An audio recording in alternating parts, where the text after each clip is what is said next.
반갑습니다. 기초전기전자 이번 시간에는 점전하에 의한 전위와 위치 에너지, 그 다음에 전위로부터의 전기장 계산에 대해서 알아보겠습니다.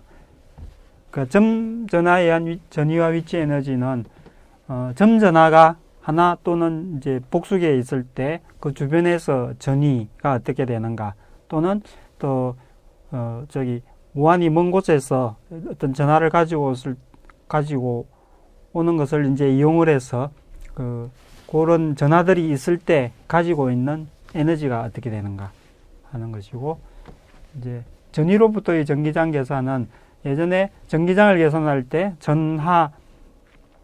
전하가 있고 거기 전하의 끼리의 그 힘을 이용해서 이제 단위 전하당 힘을 전기장으로 그렇게 했었는데, 이제 그 접근 방식을 전위를 이용해서 해보는 그런 다른 접근 방식을 보는 것입니다.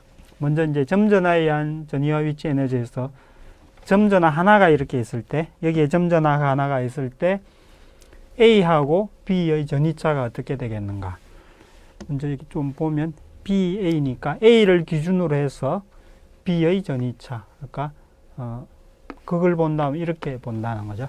A를 기준으로 해서 B의 전위차가 어떻게 되겠는가 하는 겁니다. 자, 여기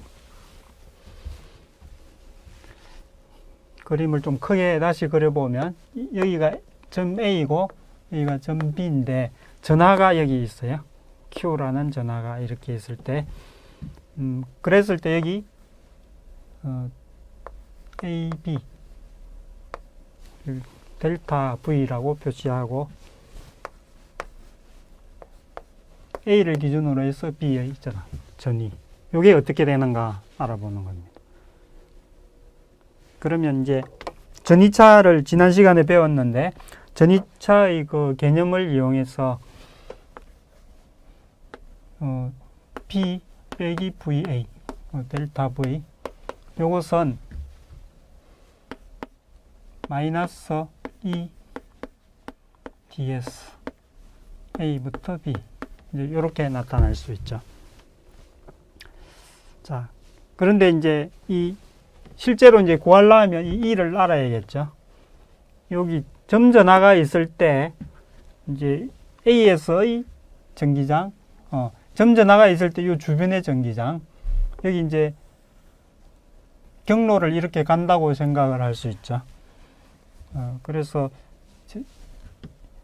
전하가 여기 있을 때 이 임의의 점, 이 경로를 따라가면서 임의의 점에서의 전기장을 알아야 되는데, 이때 이 전기장은 이미 배웠죠. 점 Q로부터 임의의 거리 아래에 있는 곳에서의 전기장은 KE의 R 제곱분의 Q, 방향은 이 R 방향, 이렇게 된다는 것을 배웠죠. 뒤에서는 만약에 여기서 이제 좌표계를 이렇게 정확히 안 줬기 때문에 뒤에서는 지금은 어떻게 표현할 수 없고 그냥 그대로 이렇게 써야 되겠습니다. 굳이 쓴다면 DS의 AS 방향 이렇게 쓸 건데, 그냥 요거는 그대로 쓰기로 하고요. 그래서 이 벡터 DS 요것을 구해보면 KE의 R제곱 Q의 R 도트 DS 이렇게 되죠. 도트 프로덕트가 나왔는데, R하고 DS를 보면 이제 요거는 R의 단위 벡터죠. 그래서 여기 요쪽으로 가고 크기가 1이고 방향은 이 R 벡터하고 같은 R 단위 벡터고, DS는 요 경로가 여기서 이제 경로가 이쪽으로 가는 미소 변위, 요것을 이제 DS라고 하는데, 요거 도트 프로덕트를 하면 전에 배우기로 벡터의 동등성 배웠었죠. 벡터는 평행이동해도 같은 벡터다. 그래서 R 벡터를 1로 가져와도 같은 벡터죠. R 단위 벡터를. 그리고 여기 사이각이 세타라고 이렇게 놓으면 R 도트 ds는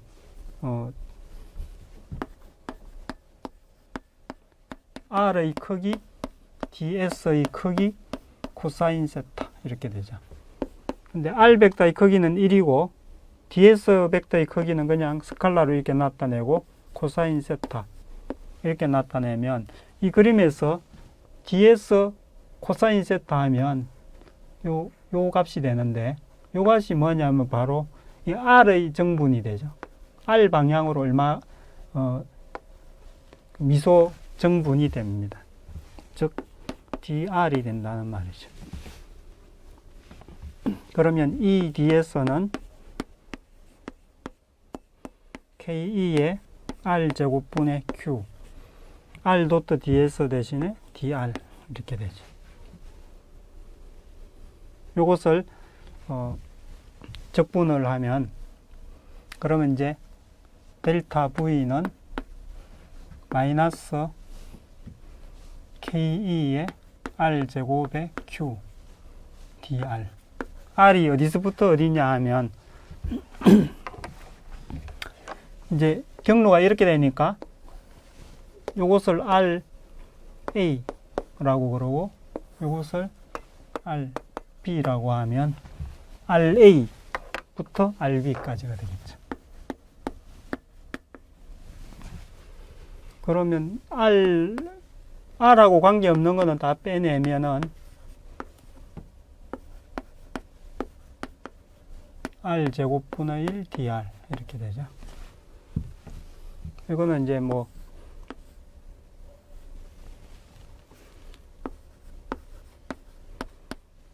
보통 x라고 하는가요?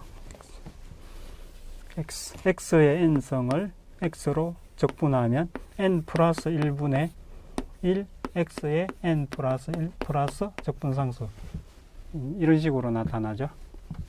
그래서 델타 v는 이걸 이용하면은 마이너스 ke q에 이게 바로 r의 마이너스 2승이죠. 그래서 n이 마이너스 2가 되니까 마이너스 1분의 1 x의 마이너스 1 이렇게 되죠. 여기는 이제 이거는 부정적분이고 이건 정적분이죠. RA, RB. x가 아니고 이제 원래는 r이죠. r을 적분한 거니까. 이렇게 되면 마이너스 이렇게 없어지고 ke q에 이게 r분의 1이죠. r의 마이너스 1승은. 그래서 rb분의 1 빼기 ra분의 1. 이런 값을 구할 수 있습니다. 이게 이제 결국 vb 빼기 va.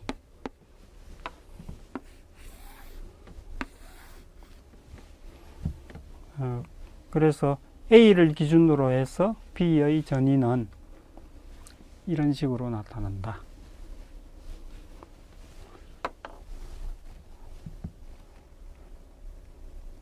전위차가 이렇게 나타나고 자, 여기서 좀 검토해 볼 게 있는데요. 이 적분을 여기하고 여기에 전위차를 봤는데 적분 경로를 다르게 하면 결과가 달라질까 한번 검토해 보겠습니다. 점 AB는 같은 위치에 있고 적분 경로를 바꾸더라도 결과를 보는 이 식에서는 적분 경로에 대한 정보가 하나도 없죠. 이 시작점과 끝점의 크기, 그러니까 전하로부터의 거리, 그 거리만 정보가 있지 이 적분 경로에 대한 정보가 없습니다. 그 말은 적분 경로에 무관하다는 말이죠. A와 B 사이의 경로에 무관하다. 그래서 RA하고 RB만으로 결정되지 경로에 의해서 결정되는 것은 아니다. 그래서 경로에 의해서 결과가 결정되지 않고 그런 것은 이게 바로 이제 이것도 보존장의 특징이죠.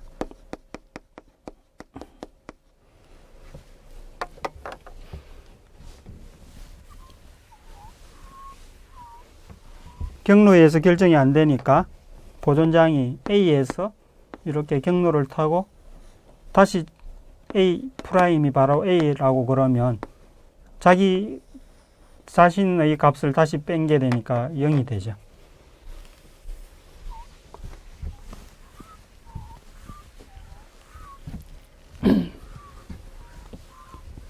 자, 그래서 이제 전하가 하나가 있을 때 A하고 B의 전이차를 이런 식으로 나타냈는데, 요건 이제 전이차죠. 전이차인데,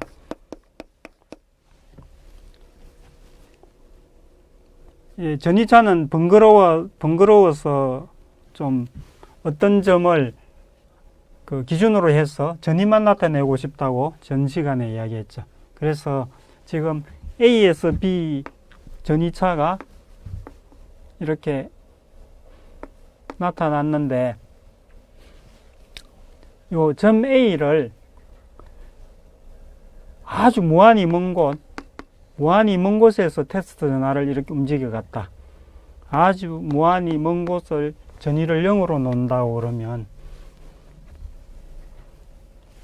VA를 0으로 놓고 RA가 무한대가 되고, 그러면 VB는 KE RB분의 Q 이렇게 되죠. 그래서 여기서 일반화 시키면 이제 이 B를 RB 뭐 이렇게 하지 않고 그냥 무한히 먼 곳에서 어떤 점 P까지를 그냥 R이라고 이렇게 표현한다고 그러면, 이때 거기서의 포텐셜은 KE의 R분의 Q 이렇게 나타난다는 거예요. 이게 이렇게 전위차가 아니고 전위로만 나타날 때는 반드시 기준이 있다는 거죠. 그 기준은 R이 무한대인 곳에서 전위가 0이다. 이 기준으로 된 겁니다. 그래서 앞으로도 전위차로 나타나지 않고 전위로만 나타날 때, 그냥 전위죠. 전위로만 나타날 때는 어떤 기준을 줘야만 하고, 만약에 기준을 따로 주지 않았다 그러면 이 기준을 적용하면 된다는 겁니다.